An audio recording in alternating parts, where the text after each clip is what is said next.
Okay guys, good day sa inyong lahat. Welcome back to MSK Yanmer, MSK Online Store. So today, usapang scooter again. Electric scooter. So, usapang battery tayo. Okay? So, meron ako mga batteries dito. Yan. Ito galing sa DYU, Xiaomi, Fido Q1, Fido Q1. Ito sa isang scooter na medyo malaki-laki ng konti. 52 volts.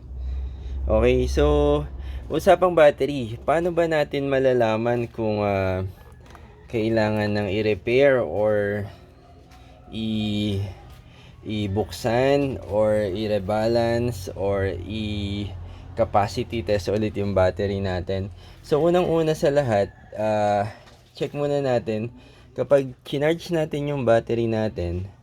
I-check natin yung charger natin kung yung output niya. For example, this one.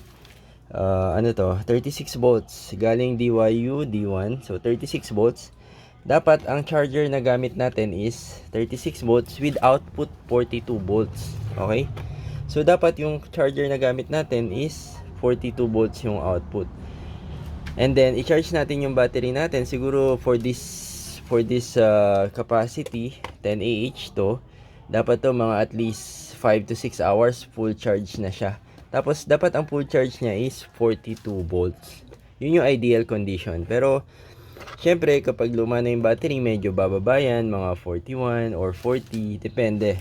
So, kapag medyo mababa na siya doon sa 42 volts,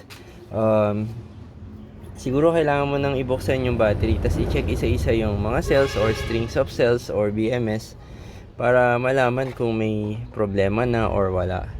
Ito, actually may problema na to, ano. So, pinull charge ko na to. Pero ang full charge niya is 30.6 na lang. Yan na lang. So, it's either may sirang cells or may sirang strings of cells or sira na yung BMS, hindi natin alam. So, kailangan natin itong buksan and then i-check isa-isa. Okay? So, actually, the rest ng battery dito, may mga problema na to. Okay, for example, this one, ito na full charge ko na rin to.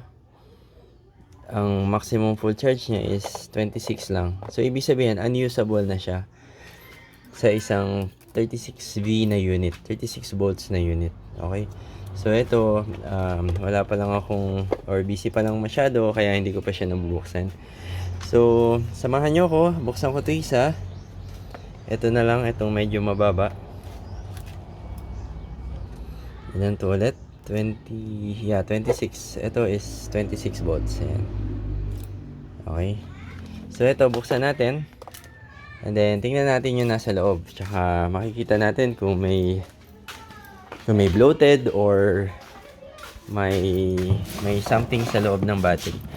So yan, samahan nyo ko. Bubuksan ko to sa harapan nyo or sa camera na to. Wait lang. Ano natin, taas natin onte. Yan. Sorry sa magalaw na tripod or monopod. Okay yan. So bubuksan natin siya.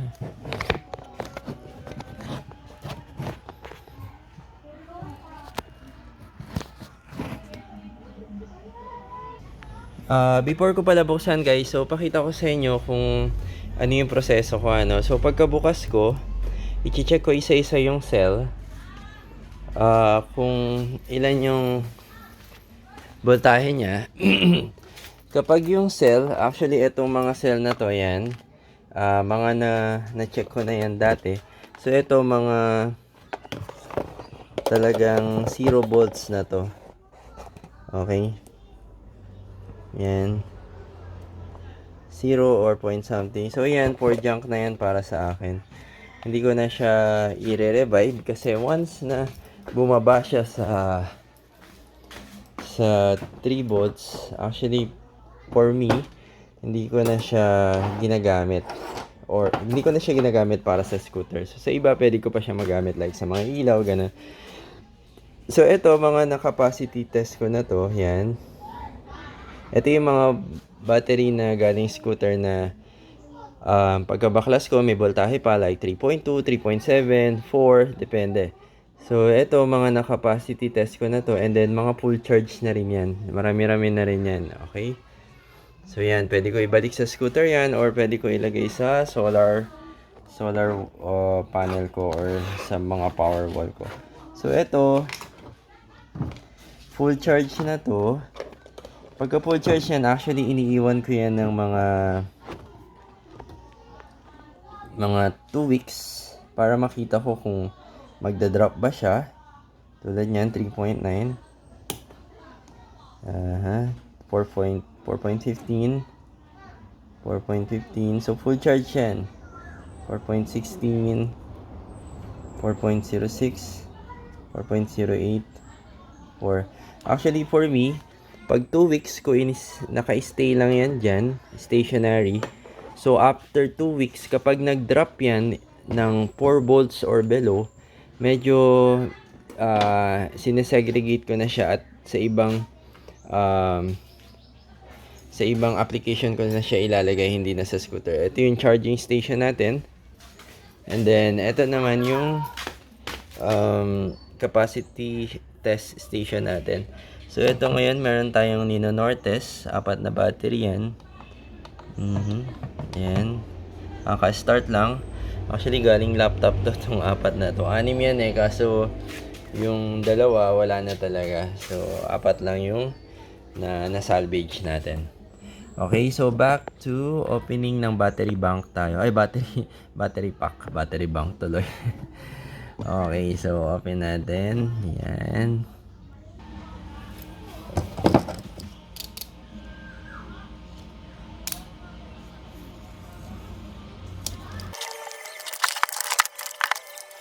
Actually guys, kaka-open pa lang natin. So makikita na natin dito in physical condition.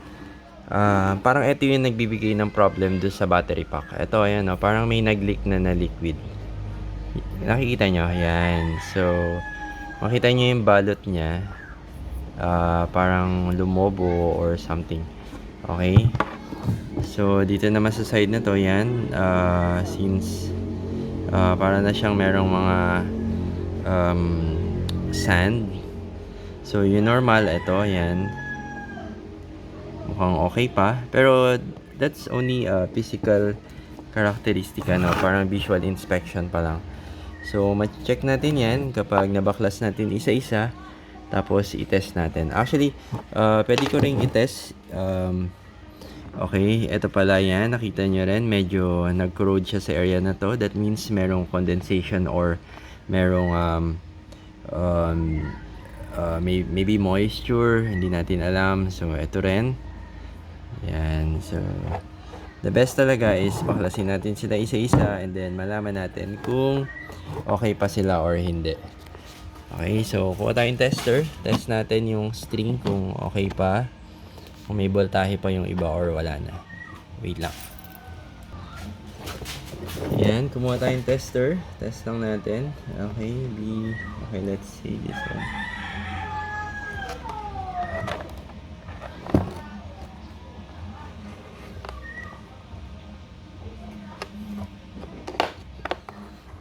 Okay, harap natin dito. Yan.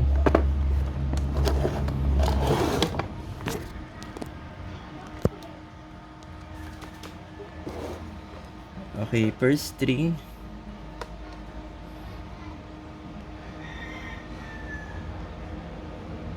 Actually, yung first string niya, 3.6 volts. So, okay pa siya.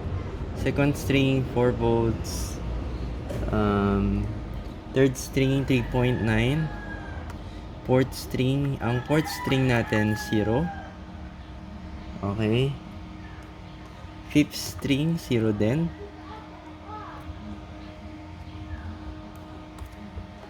Sixth string, meron tayong 3.9. Okay. Seventh string, 3.9. Okay. Eighth string, okay pa. Ninth string, and ninth string okay pa, and then last string or 10th string wala na. So ang wala natin is yung fourth, fifth, and 10th. Okay, so ibig sabihin, 12 batteries yung o tatlong string. Pag sinabi kong string is, ito, isang parallel. Ayan. So, itong pang-4, pang-5, tsaka itong pang-10. So, actually sa string, kapag sira yung isang cell, for example, itong isa, nadadamay yung tatlo. Okay, so ganun din sa iba. So, malay mo, ito lang ang sira, tapos pagdating ng panahon or pagtagal-tagal, nadamay na yung tatlo. So, ganun yun sa parallel connection or sa isang string connection. So, ngayon, babaklasin natin itong or i-double check natin itong string 4, 5, and 10. Actually, one thing din, kapag nagbaklas ako ng battery pack, binabaklas ko na rin lahat. Kasi ayokong mag-repair ng battery pack na binabalik ko, halimbawa, tinanggal ko tong string 4, 5, and 10. So, hindi yun tatanggalin ko tong tatlo, tapos papalitan ko ng bago. For me, since nagbaklas na ako, babaklasin ko na lahat. So, lahat yan tatanggalin ko. And then, ika-capacity test ko isa-isa, yung mga okay pa. After nun, saka ko sila i-group ng maayos. Kasi once na, ito example lang, basic experience ko. Since this is an old battery pack. So, pag tinanggal ko tong tatlong string, 4, 5, and 10, tas papalitan ko siya ng bago, ang mangyayari is, yung bago, mahahalo doon sa mga luma. Ito, luma, or old. So, for me, yung chemistry nung bago sa kaluma, pag pinaghalo mo, baka madama yung bago doon sa condition ng luma. Kaya ang ginagawa ko, ika-capacity test ko. Kapag nalaman ko yung capacity test ng mga luma, tsaka ko siya i-group dun sa actual capacity test ng luma, tsaka ko siya i-group dun sa bago na mabibili ko. Okay? So, alright. So, samahan nyo ko at babaklasin ko lang ito. Fast forward na lang natin.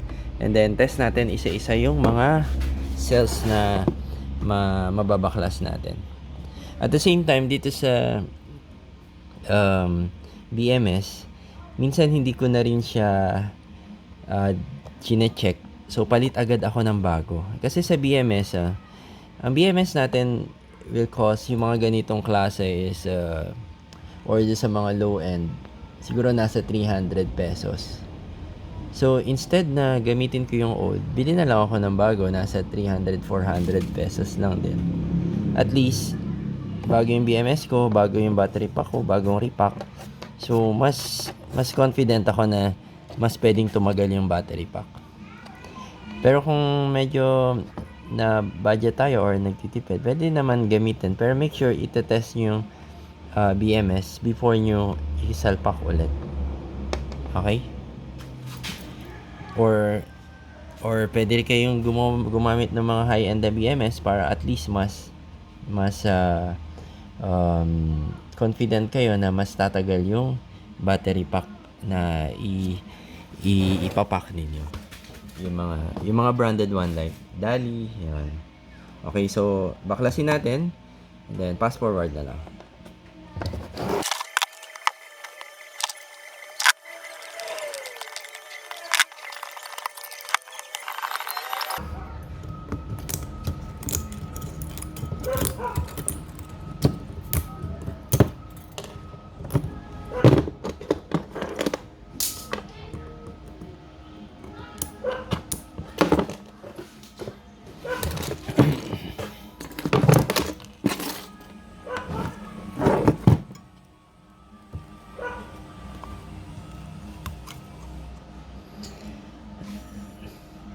Okay guys, so finally natanggal na natin yung mga nickel plates or nickel strips.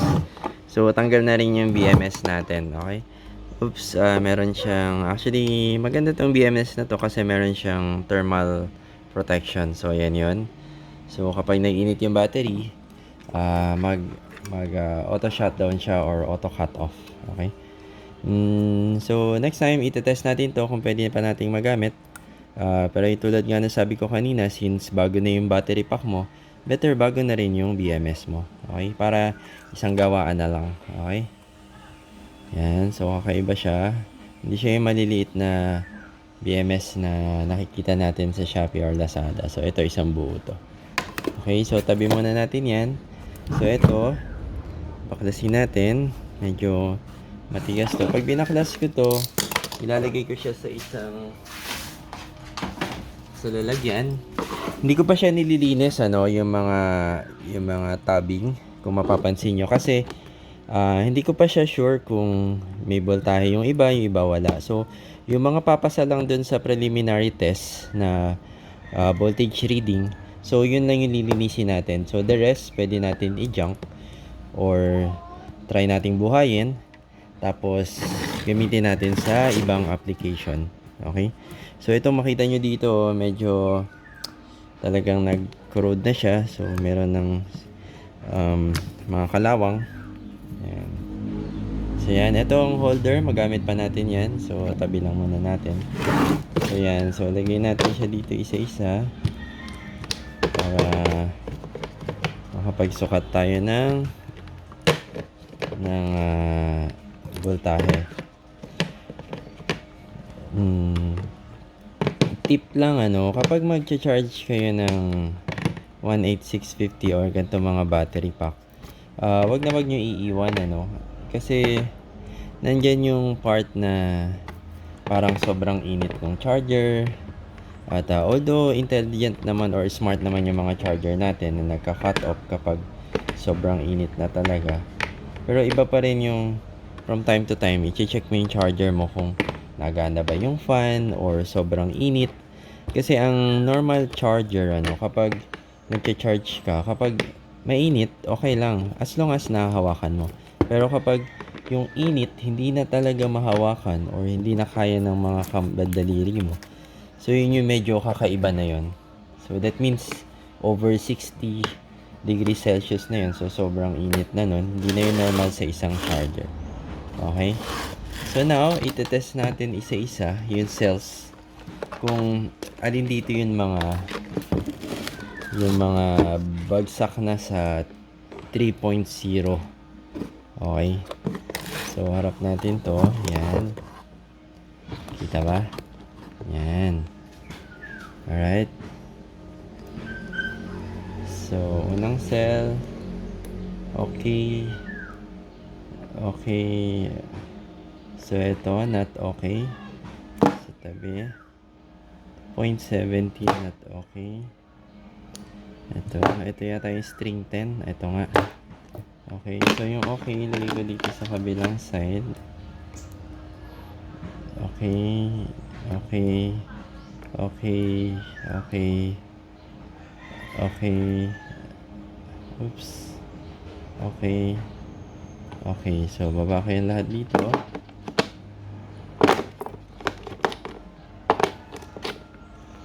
Alright, so ito yung okay, wala to, 0. Okay. Okay. Okay. Okay. Okay. Okay. Okay. So okay siya lahat.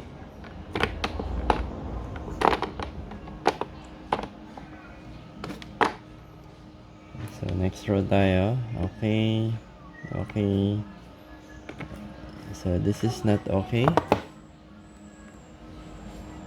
This is not okay. This is not okay.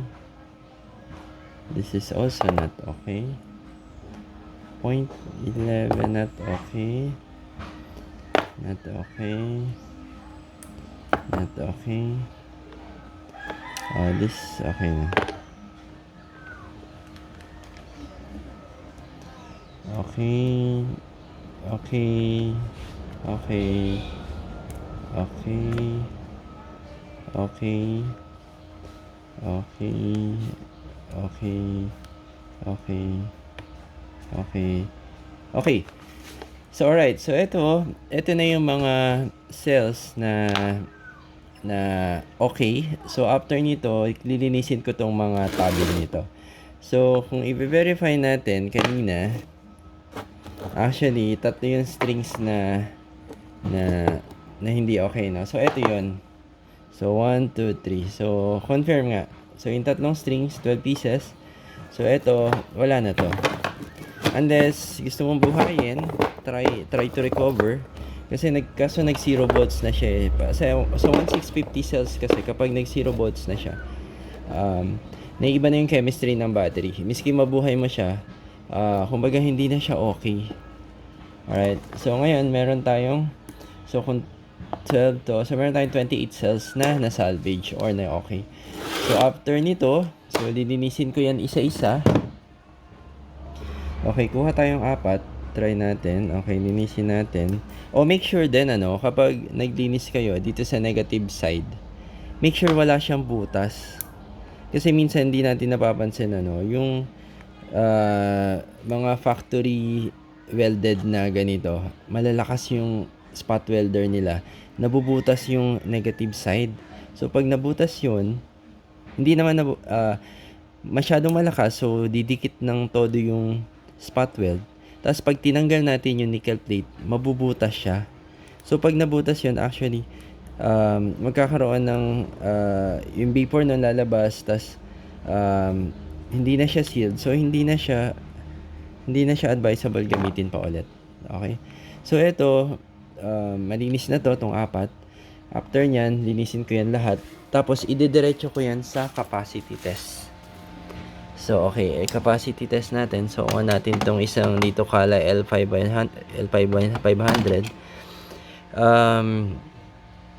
Sa capacity nito is 9 watt hour, 3.6 volts. Actually, ang capacity nito is nasa 2,500 milliampere hour. So, ayan, 2.5 nakikita niya.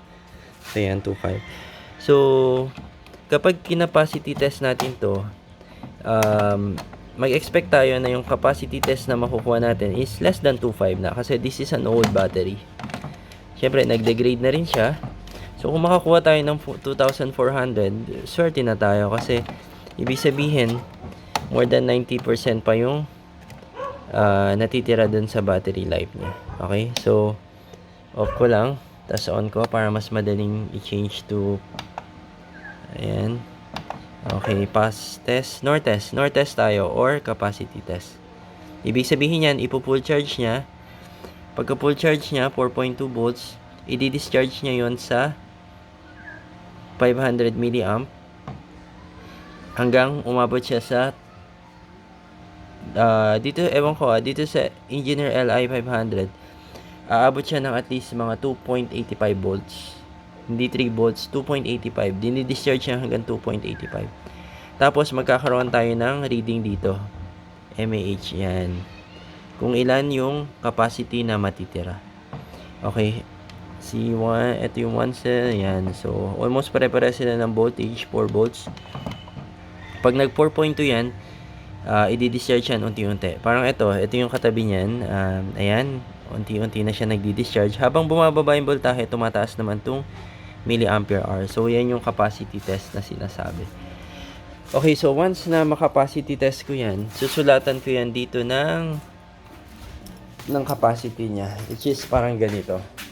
Ayan, parang ganyan. So, yan yung capacity na nun. Ayan. So, ito is actually 2.4 nga to, no? Pero lumalagpas. Ganun talaga. Minsan ganyan. Tulad nito, 2.4 to, pero 2.3 na lang siya. Ayan. 2.4 milliampere hour, 2.353. Okay, like this one, 2.6 siya, or 2,600, pero ayan, 2,600, pero 2,430 na lang siya. So, nag-degrade siya a little bit. Okay, so guys, so yun na yun share ko sa battery pack. I hope meron kayo natutunan. Kung meron akong mali or meron kayong mai-share sa akin na knowledge, so feel free to comment below or message nyo ko sa Facebook page namin, MSK Genmer MSK Online Store. So once again, this is Makoy. Thank you so much for tuning in. Please like, subscribe, or share to your friends para dun sa mga nais na matuto about electric scooter, solar, internet. Actually, meron pa akong gagawing page or channel about solar wall, power wall. Ayan, so isasama na natin yan sa vlog natin kung okay lang sa inyo. Thumbs up or comment kayo kung okay or hindi. Ayan, so kasi medyo related na yan eh. So sa mga batteries, actually meron din ako ditong, ayan, sa gitna ng station ko, excuse me. Meron din tayong internet dito kasi ngayon ISP na rin tayo or internet service provider. So, yan, meron na rin tayo dito mga fiber something. So, yan, lalawak yung um, kaalaman natin dito sa channel natin. Alright? So, again, thank you and bye-bye.